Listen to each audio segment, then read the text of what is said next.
नमस्कार। एक बहुत ही महत्वपूर्ण प्रेस कॉन्फ्रेंस के लिए हम लोग यहाँ पे आए हैं। हमारे साथ भारत के फॉर्मर कैबिनेट मिनिस्टर और हमारे सीनियर लीडर रविशंकर प्रसाद जी हैं। वो आप लोगों को बताएंगे।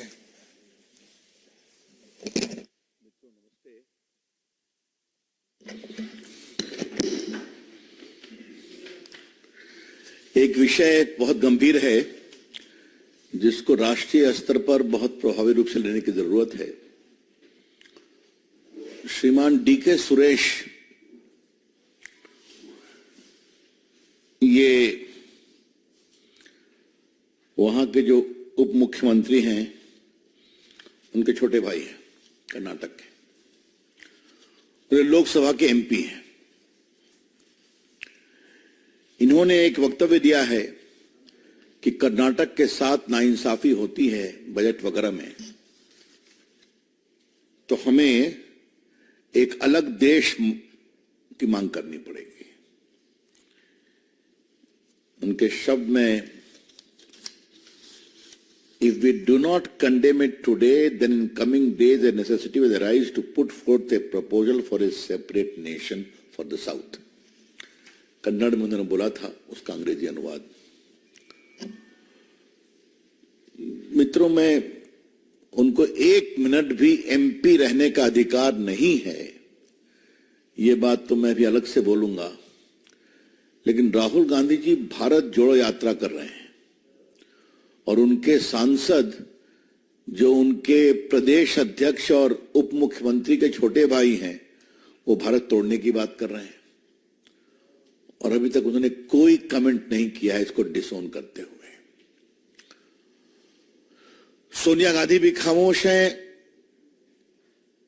उनके राष्ट्रीय अध्यक्ष खरगे साहब भी चुप हैं। ये लोग रोज हमारे प्रधानमंत्री को मन भर गालियां पढ़ते हैं कि तानाशाह हैं, चुनाव नहीं होने देंगे, क्या नहीं करेंगे, और रोज ये संविधान की दुहाई देते हैं, रोज। और आज उनके एक वरिष्ठ सांसद, जरा शांत रहें, पीछे कैमरा, वरिष्ठ सांसद जो एक प्रकार से कर्नाटक के मजबूत स्तंभ हैं, important pillar of Karnataka Congress, वो ये कह रहे हैं कि कर्नाटक को अलग राष्ट्र बनाया जाए। तो क्या राजनीतिक फायदे के लिए राहुल गांधी कांग्रेस पार्टी इस स्तर पर चली आएगी? यह बहुत दुर्भाग्यपूर्ण है।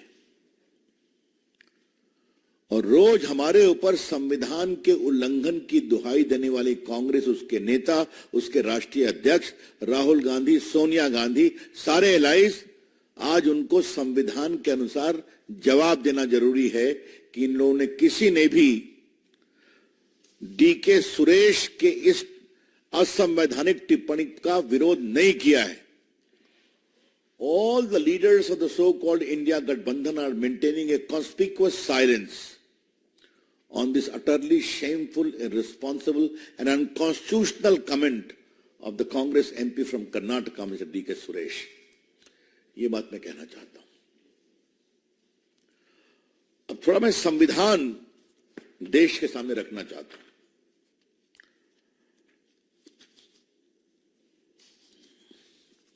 आर्टिकल 1 में पढ़ता हूं संविधान का। India, that is Bharat, shall be A union of states. Bharat राज्यों का संघ होगा। The states and the territories thereof shall be specified in the first schedule। पहले शेड्यूल में कौन स्टेट और टेरिटरी भारत को बनाएगा उसका उल्लेख है। और अब मैं फर्स्ट शेड्यूल के बारे में जरा देश को बताना चाहता हूं आपके माध्यम से। कर्नाटका उसके सीरियल 9 पर है। कर्नाटका संविधान में भारत का अंग है। अब दूसरा, हमें बोलने का अधिकार है। तो बोलने के अधिकार में आर्टिकल 19 में है freedom of speech and expression, fundamental right. क्योंकि उसमें क्लॉज 2 क्या हुआ है? Nothing in sub clause A of clause 1 shall affect the operation of any existing law or prevent the state from making any law insofar as such law imposes reasonable restrictions on the exercise of the right conferred as said clause in the interest of sovereignty and integrity of India. तो अगर भारत की एकता अखंडता का उल्लंघन करने का आप कोई टिप्पणी करेंगे तो आप नहीं कर सकते। कानून के द्वारा उसको रोका जाएगा और रोकना चाहिए। यह भी संविधान के मौलिक अधिकार के धारा 2 में है। This prohibition forms part of clause 2 of 19(1). संविधान से बाहर नहीं है। अब मैं आपके सामने आर्टिकल 84 बताना चाहता हूं कि सांसद बनने की क्वालिफिकेशन क्या है, कौन सांसद बनेगा, एमपी, राज्यसभा, लोकसभा। तो मैं पढ़ता हूं article 84। A person shall not be qualified to be chosen to fill a seat in parliament unless he is a citizen of India and makes and subscribe before some person authorized in that behalf of the election commission an oath according to form set out in the 3rd schedule। तो तीसरे schedule में जो form है उसका oath लेंगे तभी आपका नामांकन वैलिड होगा। हम लोग सबको करना पड़ता है। ये 3rd शेड्यूल का नाम क्या है जरा मैं आपके सामने पढ़ता हूं। बस मुझे आप 1 मिनट समय दें। Schedule 1, schedule 2। देखिए मैं शेड्यूल 3 पढ़ रहा हूं।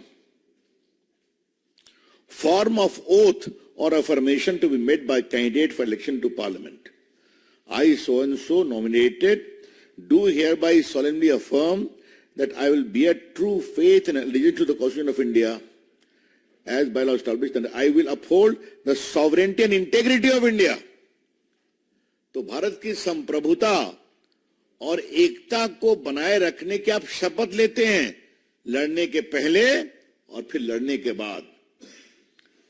तो आप जीत गए तो क्या होता है? I swear in the name of God or solemnly affirm that I will bear truth, true faith and allegiance to the Constitution of India as by law established. I will uphold the sovereignty and integrity of India। तो आप MP बनते हैं तो आपको भारत की एकता अखंडता को मानना ही नहीं है, उसका ओथ भी लेना है उम्मीदवार के रूप में। और जीतने के बाद जब सदन में आएंगे तब भी ओथ यही लेना है, मंत्री बनेंगे तब भी ओथ यही लेना है। और आपको बोलने का अधिकार है, लेकिन बोलने के अधिकार 19 में 19(2) है कि आप भारत की एकता अखंडता का अगर अतिक्रमण करेंगे तो इस पर रीजनेबल रिस्ट्रिक्शन लग सकते हैं। और भारत क्या है मैंने आपको पढ़ के बता दिया आर्टिकल 1। तो मिस्टर डीके सुरेश ने जो भी बोला है वो भारत के संविधान के हर प्रावधान का उल्लंघन है, भारत की एकता अखंडता का उल्लंघन है। उनको 1 मिनट भी भारत लोकसभा के एमपी रहने का अधिकार नहीं है। Mister DK Suresh forfeits the right to remain a member of parliament by openly demanding the breaking of Karnataka from India and making South India a separate nation। एक बहुत गंभीर मामला है, इसलिए आज इसको विस्तार से कहने की आवश्यकता पड़ी। आज इस विषय को लोकसभा में उठाया गया था और हमारे राज्यसभा में उठाया गया था, वहां नेता पीयूष गोयल के द्वारा और वहां माननीय संसदीय कार्य मंत्री के द्वारा।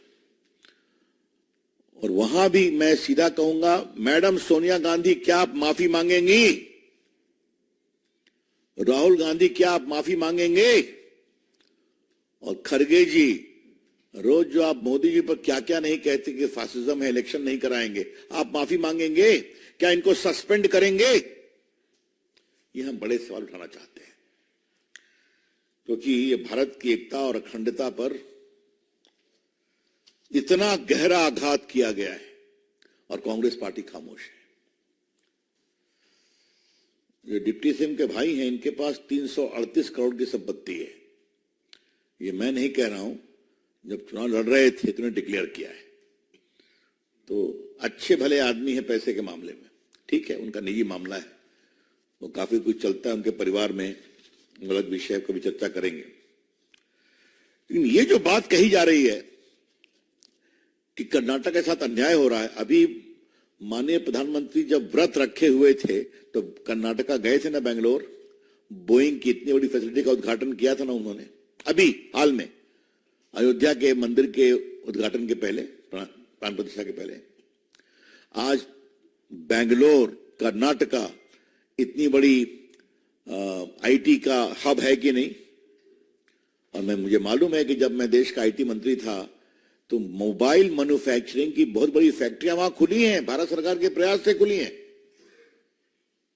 तो ये क्या बोल रहे हैं कि उनके साथ दोहरे मानदंड किए जाते हैं? Karnataka is a proud part of India. Bangalore is the IT hub of India, of innovation, of various forms of technology, of pharmaceutical, of science, of electronic manufacturing, of chip manufacturing. क्या क्या बोल जाते हैं? और जहां तक कहा कि हमारे साथ सौतेला व्यवहार होता है, तो हम 2-3 आंकड़े आपको देना चाहते हैं।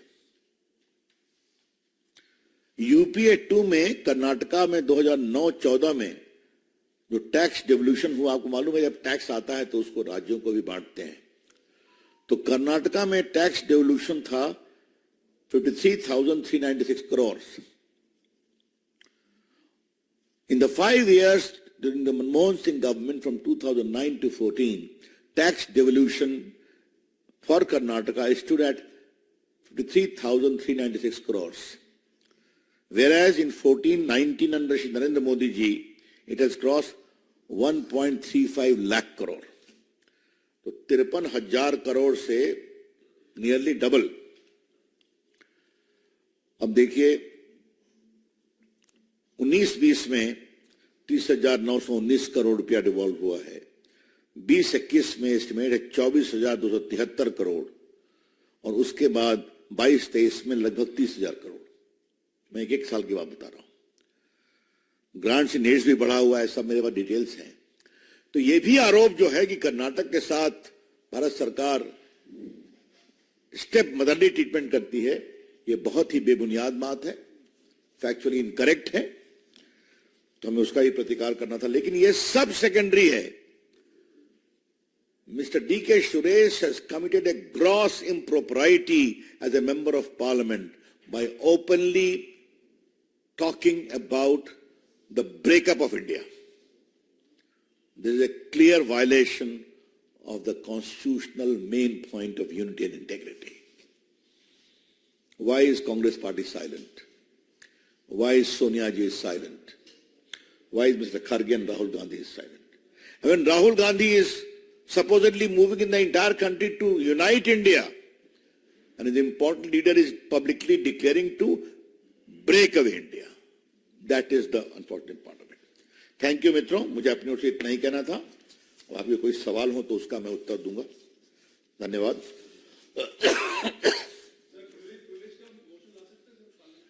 वो तो स्ट्रैटेजी की बात है।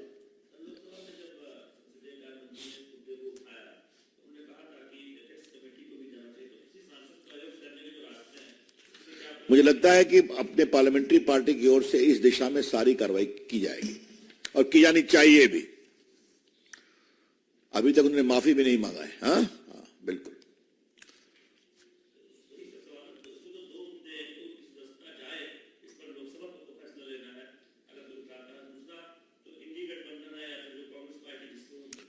देखिए, एथिक्स कमेटी क्या करेगी वो तो एथिक्स कमेटी तय करेगी, लेकिन ये विषय बहुत गंभीर है। लेकिन वही मैं पूछ रहा हूं, क्यों नहीं कहा है? क्योंकि वो तो ऊपर देखते हैं कि सोनिया जी क्या बोल रही हैं, राहुल गांधी क्यों खामोश है, खड़गे जी क्या बोल रहे हैं, तो सभी खामोश है। तो क्या शुद्ध राजनीतिक स्वार्थ के लिए देश की एकता अखंडता को तार तार किया जाएगा? ये बात हम बीजेपी की ओर से उठाना चाहते हैं। Any other question on this? Yes, आज का मेन फोकस यही है। बताइए। मुझे कोर्ट के निर्णय के संबंध में कोई टिप्पणी नहीं करनी है। धन्यवाद।